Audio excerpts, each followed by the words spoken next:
Hi, it's Saturday morning தான். எல்லோரும் எப்படி இருக்கீங்க?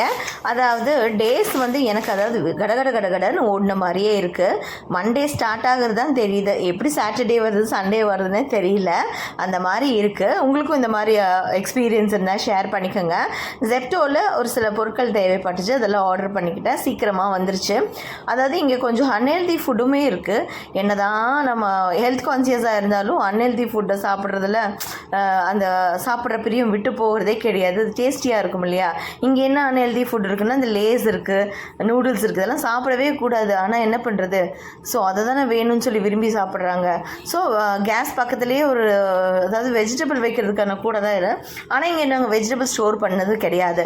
அதை ஈட்டபிள் திங்ஸ் எல்லாம் டம்ப் பண்ணி வச்சுக்க வேண்டியது, சமைக்கும்போது எடுத்து சாப்பிட்டுட்டே சமைக்க வேண்டியது. இதே வேலையாக போச்சு. இப்படியே வேலையாக பண்ணி ஃபேட்டும் இன்க்ரீஸ் ஆகிடுச்சு.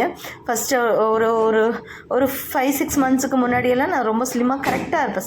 ஸ்லிம் கிடையாது, கரெக்டாக இருந்தேன். ஆனால் இப்போ வந்து ஒரு 5 kgs மாதிரி இன்க்ரீஸ் ஆகிடுச்சு. ஸோ இதுக்கு என்ன ரெமெடி, எப்படி என்னோடய வெயிட்டை ரெடியூஸ் பண்ணலான்னு பார்த்துட்ருக்கேன். எனக்கு தெரிஞ்ச வரைக்கும் நான் இந்த மாதிரி வெயிட் இன்க்ரீஸ் ஆகும்போது என்ன பண்ணுவேன்னா, சுடுதண்ணி குடித்து ரெடியூஸ் பண்ணிப்பேன்.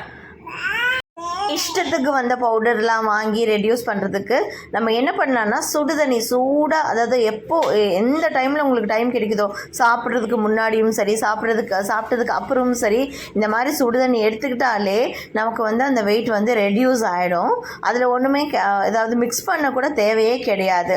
நம்ம வந்து வெறும் சுடுதண்ணி எடுத்துக்கிட்டாலே நம்ம பாடி ரெடியூஸ் பண்ணிக்கலாம். இப்போ வீடியோவுக்கு வரலாமா? பால் தான் வச்சிட்ருக்கேன்.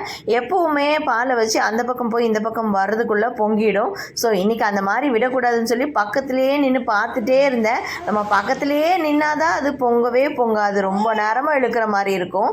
நம்ம வச்சுட்டு அந்த பக்கம் போய் இந்த பக்கம் வர்றதுக்குள்ளே பொங்கிடும். ஸோ இன்றைக்கி பொங்க விடலை, பக்கத்துலேயே நின்று கரெக்ட் பண்ணி எடுத்து டீ போட்டு குடித்தாச்சு.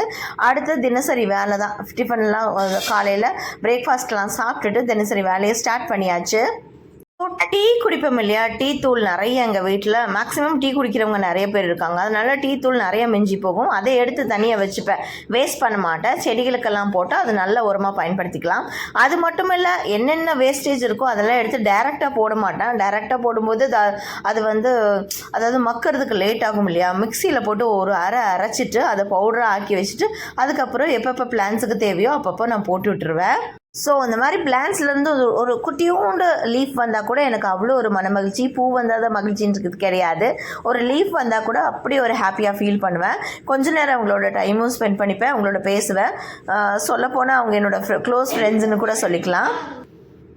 இந்த மனுஷங்களோட பேசுகிறத விட பிளான்ஸ் கூட பேசுகிறது எனக்கு அவ்வளோ ஒரு நிம்மதியாக இருக்குது. ஸோ நான் என்றைக்குமே அதை செய்கிறது விடுறதில்ல.